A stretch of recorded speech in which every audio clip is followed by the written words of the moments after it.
When you stop being available, everything changes. There comes a moment in every life where we must make a brutal, final decision. To no longer be available for everything that calls our name. To no longer be at the mercy of every impulse, every demand, every emotion that rises like a tide to drown us. When you stop being available, everything changes, because you stop scattering your soul across things that are not worthy of it. The world is full of forces that seek to own your time, your mind, your peace. But the Stoics taught that the highest good is the governance of the self, not to be ruled by outside forces, not even by your own unexamined desires. Marcus Aurelius, the emperor who ruled both an empire and himself, wrote, "If you seek tranquility, do less. Or more accurately, do what's essential, do less, better." We were not born to be slaves to chaos. We were not born to be available to every summons of distraction, to every whisper of temptation, to every storm of emotion. We were born to rule ourselves. When we are too available, to noise, to drama, to vanity, we dilute our power. We make ourselves weak, and weakness invites suffering. It is not cruelty to withdraw. It is not selfishness to refuse to give our energy to that which does not serve virtue, reason, and strength. It is discipline.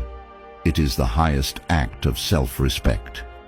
As Epictetus taught, if a person gave away your body to some passerby, you would be furious. Yet you hand over your mind to anyone who comes along, so they may disturb your peace, and you think nothing of it. We must reclaim our minds. We must become guardians at the gates of our attention. Not every conversation deserves a response. Not every emotion deserves an audience. Not every opportunity deserves pursuit. When we stop being available for every passing feeling, fear, anger, envy, grief, we strip them of their power. We watch them rise within us, and we remain unmoved. We observe them like a master observing the madness of the crowd, knowing we are not bound to follow. Seneca, wise beyond measure, once warned, "No man is more unhappy than he who never faces adversity, for he is not permitted to prove himself." By withdrawing from the trivial, we make space for the essential. By facing only what truly matters, we forge ourselves into something terrible and beautiful, a soul too strong to be broken, too centered to be moved.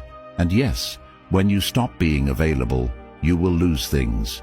You will lose false friends. You will lose the admiration of the many. You will lose the comfort of constant distraction. But you will gain yourself. You will gain a strength that does not scream, but stands silent and immovable. You will gain a clarity that cuts through the lies you once told yourself. You will gain a peace that no amount of noise can ever shatter. The man who is unavailable to foolishness, to impulse, to chaos, he is the man who becomes unstoppable. We are not called to be liked. We are called to be strong. We are not called to fit in. We are called to be free.